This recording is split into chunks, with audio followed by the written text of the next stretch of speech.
Hello again, everyone, and welcome to my first impressions video of Galion Audio's newest addition to their speaker lineup, the Galion Voyager MK2 Special Edition, or SE. Yes, Galion Audio has a standard edition as the Voyager as well.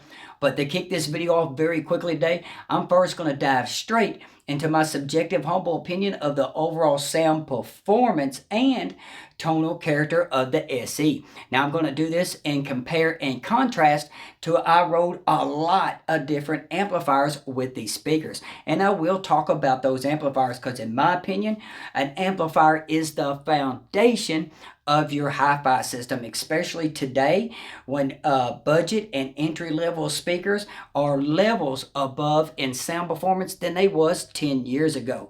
So to me, an amplifier is so important. Now, what I mean by amplifier is separates like preamp, amp, and integrated amplifier.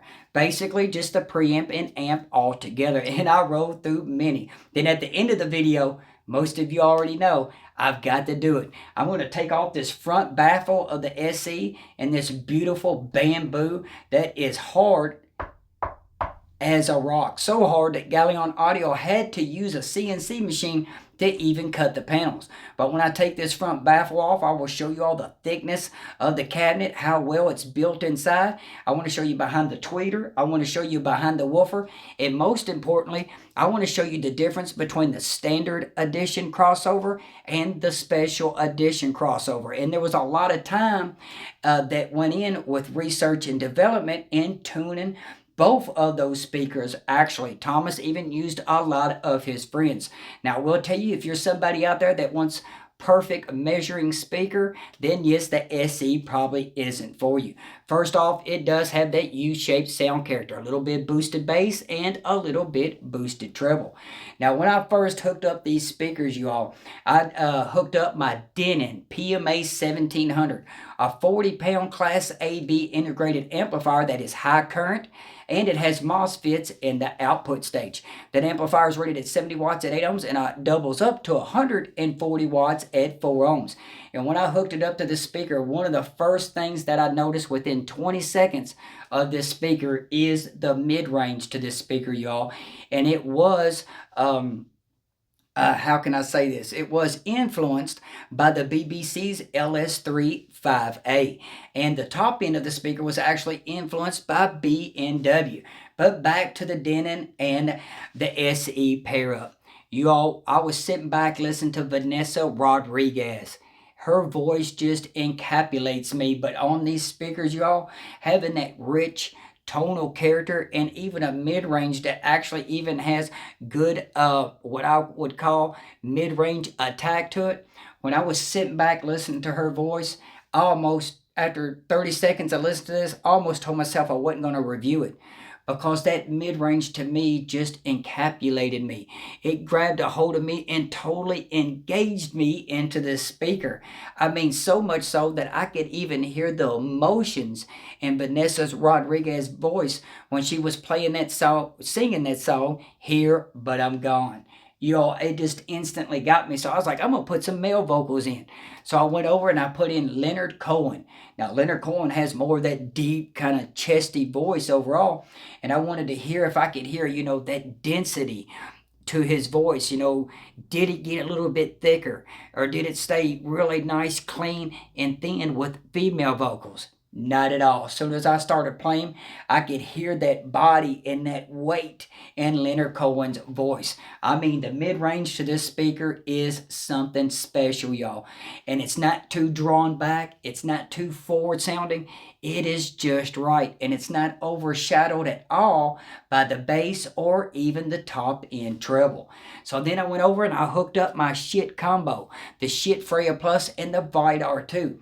Now the Vidar 2 is 100 watts at 8 ohms and 200 watts at 4 ohms, giving these speakers plenty of power. But before I paired them up, I was like, well, this may sound a little too bright. You know, the SE speakers, you know, it does have that U-shaped sound character, a little bit boosted treble. And Shit Audio is known to have that hi-fi sound where they boost the clarity up a little bit.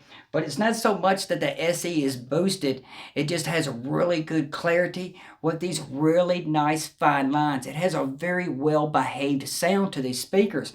So when I paired them up, I was sitting back listening to Pink Floyd, one of my favorites of all time. And I was sitting back listening to Shine On You Crazy Diamond. And when the guitar was plucking those strings, you all, that reverb, decay, the airiness and sparkle on that soundstage, I was like, oh my goodness, this has a really mature sound to it.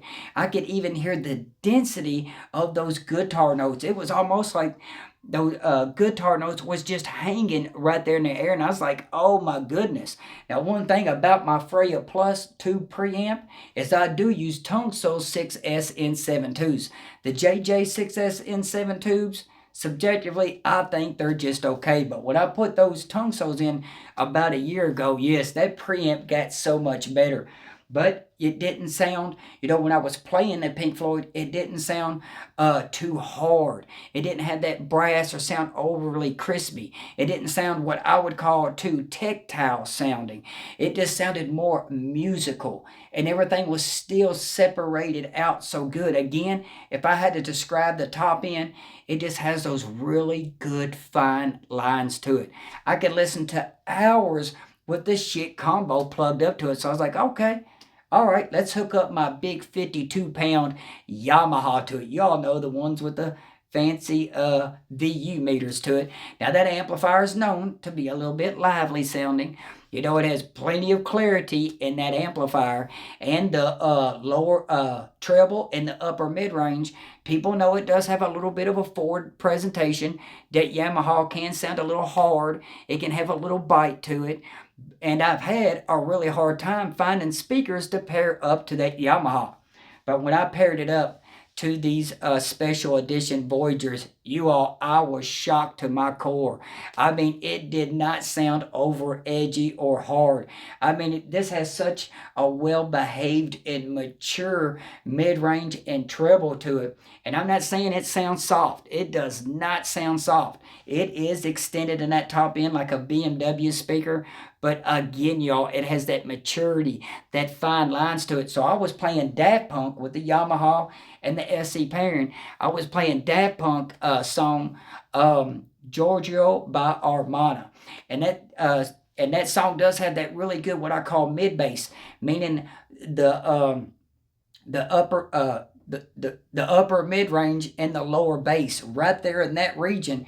I was cranking that Yamaha up because that Yamaha has some outstanding dynamic range to it.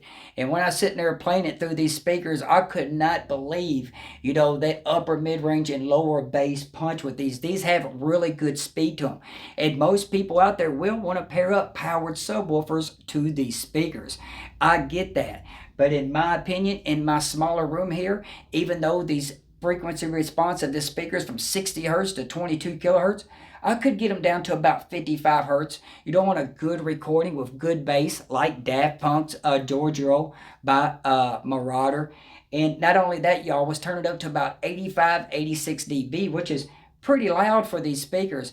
And they were still maintaining its composure, meaning it didn't sound all that smearing effect. Everything was separated out really good.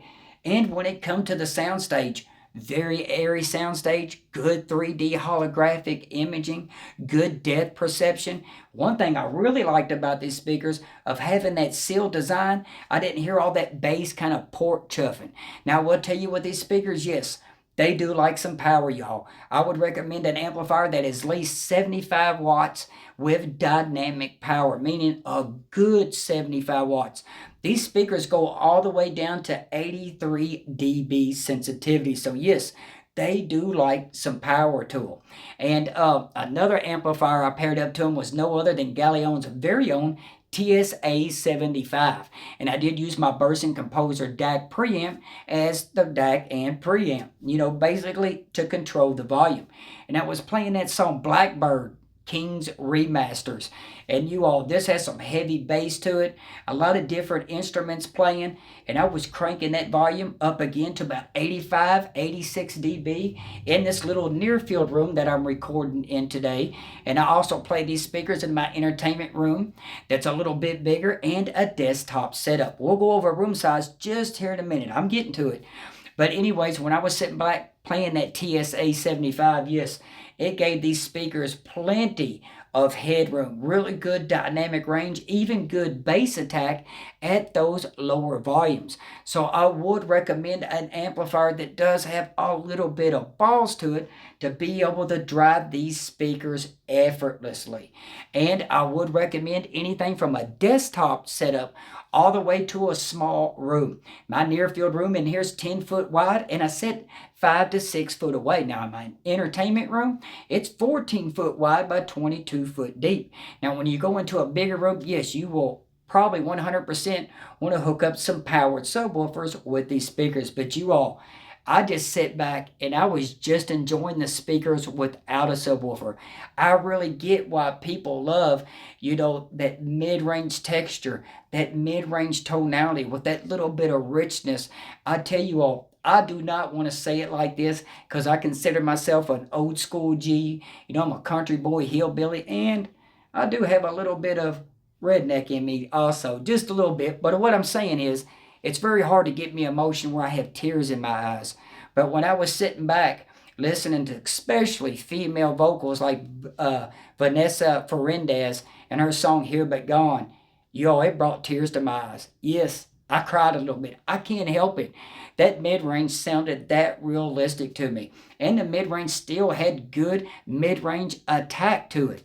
And the overall bass, yes, it is a small speaker. It is a sealed design, so you're not going to have a lot of bass extension. And I do want to apologize to y'all for not having a comparison for y'all, but every speaker in my house sounds completely different than the SE or the Galion MK2 Voyager. And but I want to give y'all some kind of compare and contrast just to give you a little bit idea. So I'm going to bring my LS50 Meta speakers over here that are $1,599 US and just have just a little bit comparison against the $1,195 SE. And also, before I forget, yes, they come with some good looking magnetic grills. And yes, these speakers are probably going to be wifey approved or girlfriend approved. Some people won't like all the screws on the front, but to me, it gives it more of an industrial design. So let me go ahead and go get my LS50 Meta speakers just to give you a little bit better understanding of the SEs. Okay, you all, I got out my KEF LS50 Meta speakers. This isn't a full comparison because these speakers sound so different than one another. I just want to give people a better understanding out there of the Galion Voyager MK2 Special Edition speakers. So first off, let's just real quickly talk about the bass. When it comes to the bass with the LS50 Meta speakers, for their size, in my opinion, they have really good extension for their size. And when it comes to in-room bass, especially here in my near field room that's only 10 foot wide, again, I said 5 or 6 foot away, I can get them down to about 50 hertz in-room bass.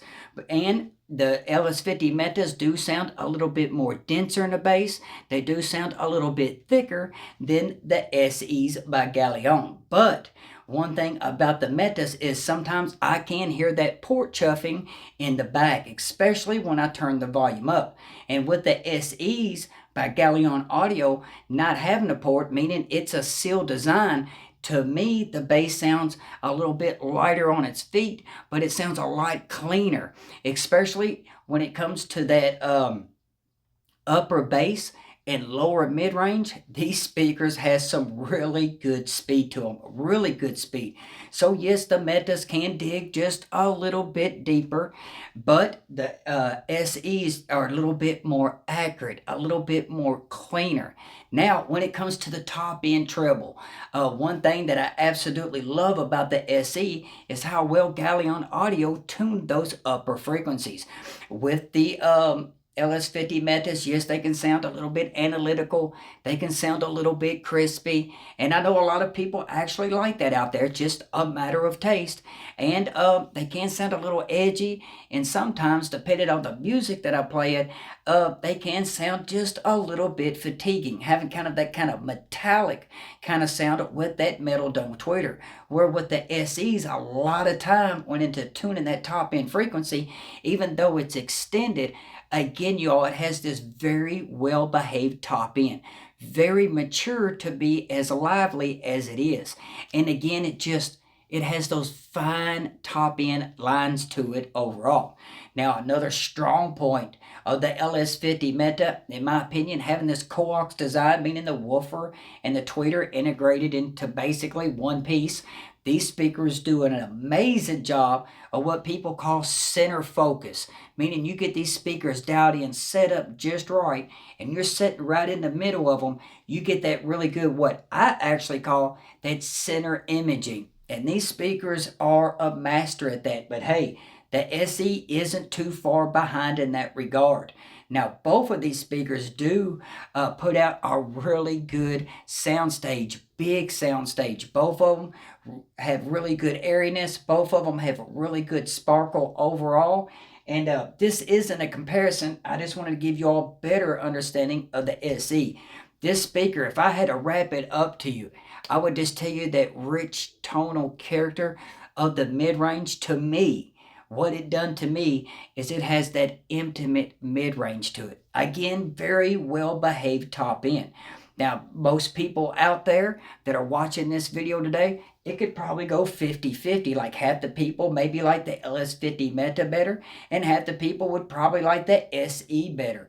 But I tell you all what, I have a newfound appreciation for the mid-range, and that's really what this speaker is about, is the mid-range and the top end. Most people will want to hook up a powered sub, but me, in this small room, I was good enough, getting these down to 52 to 55 hertz. That was good enough for me. So now, let's go ahead and take a deeper dive inside the SE. Okay, you all, it is time for me to take you to a close-up look and all the way around Galion's new Voyager MK2 Special Edition two-way stand mount speaker. But hold on to your britches. Not only that, I'm actually going to take my trusty star key, that's a T20, and I am going to take off the complete front baffle of the MK2 Special Edition. I want to take you all for a deeper dive inside the speaker cabinet to show you all the build quality, but most importantly, I want to show you all this upgraded crossover that is made in Canada and assembled in the United States. And I also, when I take off that front baffle, I want to show you the back of the tweeter and the back of the woofer as well. Now, one thing about this speaker cabinet is, yes, it is made out of this gorgeous, hard, very hard bamboo. This bamboo is so hard, you all, that Galion Audio had to use a CNC machine to be able to cut it. That's right, y'all. And when I done a knuckle test to the speaker cabinet, let me tell you all something. It is very sturdy. When I done that knuckle test, it does not sound hollow at all. I mean, you all, that is very solid. And today, I actually have with me the standard edition crossover as well. So we will get a good look at both of them at the same time when I take off that front baffle. Now, one of the first things you're going to notice up here is the actual tweeter is made by Dayton Audio. It is 1 1/8 of an inch in diameter, or 28 millimeters. Now, down below that, the woofer we have down here below is also made by Dayton Audio. It is actually the DC-130A. It is 5 1/4 of an inch in diameter, or 130 millimeters. Now, each of the Voyager Special Edition MK2 speakers weigh 11.2 pounds each, or 5.1 kilograms. Now this speaker does set up 12 inches tall. It is 7.5 inches wide, and it is 8 inches deep. So it is a small way, two-way stand mount design. But I tell you all something, it's got some really good weight for its overall size. So now I'm going to go ahead and turn it to the side for you all to get you a good view of the side. I hope that don't move the camera at all. And you all check this out. My stepmom came over today and she absolutely loves this bamboo look. So now we're going to turn it all the way to the back. Now I do want to give you all a close-up look of these 5-way binding posts. But first, we got to go ahead and do the magnet test, because I always test these for you all to make sure they're non-magnetized. Now here is actually my little keyway I use, and as you can see, it holds on to it very good. But the 5-way binding posts, again, are non-magnetic. Now I'm going to freestyle this very quickly, so bear with me because I want to give you all a close-up look. Here are the 5-way binding posts. And if you see here on the back, it does say Made in China. That is the cabinet, not the upgraded crossover. So now let's get a good look at the back. Now let's go ahead and turn it around back to the front, and then I'll take that baffle off. Now I know a lot of people won't be a big fan of all the screws in the front, but to me it gives this kind of industrial robust look. But we do have some really nice magnetic grills. Now watch how strong this is. I'm just going to toss it over. Check that out, y'all. And it actually looks really good with this magnetic grill. I think it looks really good with the magnetic grill on. So now I'm going to go ahead and take these 10 screws here on the outside, and then we'll take this front baffle off, because I want you all to see how thick this front baffle is. Okay, you all, I got all those screws out. So now I hope the camera stays in focus. I'm going to go ahead and take this front baffle off. Here we go. And look at the layers of bamboo there, y'all. That looks about 7/8 of an inch thick. Let me go ahead and get this on the side, because I first want to show you all these drivers. And look at the inside of this, you all. There is a lot of acoustic dampening inside this speaker. I will get that out of the way.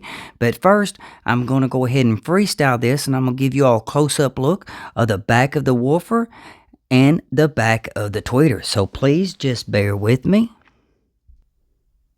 And another thing you all will notice is we do have a seal that goes all the way around the inside of the baffle. So when you do screw it down, that's going to keep it really good and airtight. And look at the size of the back of that tweeter. You all, I'm just going to go ahead and tell you like it is. Let me get that in better for you. I absolutely love this tweeter. Then we go down below and you actually see we have our woofer. Got some nice cabling. So now I'm going to go ahead and take out this acoustic filling. Okay, I got that acoustic filling out, but now I'm going to go ahead and unplug all these cables in the woofer and tweeter so I can get you a better look at that crossover. Okay, here's a better look for you all of that crossover, and you can see where that front baffle sets in here. This is about 7/8 of an inch as well. And you can see we have some nice air core inductors. Then we got another air core inductor above it. Then look over here, y'all. You all see that silver capacitor? That is actually a Jupiter Vitamin Q capacitors. Those are actually expensive. Then we have some upgraded resistors inside here as well. Then down here you see we have where it connects to our 5-way binding post on the back. Let's go ahead and zoom out just a little bit. Now I'm going to take the standard edition crossover and put it right below the special edition MK2 crossover. Okay, now you all can see the standard edition crossover on the bottom, and we can see the MK2 special edition. And you can see, yes, there is a pretty big difference in the overall quality. And actually, you all, I actually put that crossover in there, and I got to hear this speaker with the standard edition crossover and the upgraded crossover, which it's really going to be subjective which one someone likes, but I do believe that most audiophiles are going to absolutely love that special edition. It is made in Canada and assembled in the US. So this pretty much wraps it up for me, you all. I hope you all had as much as fun with this video as I have been making this video.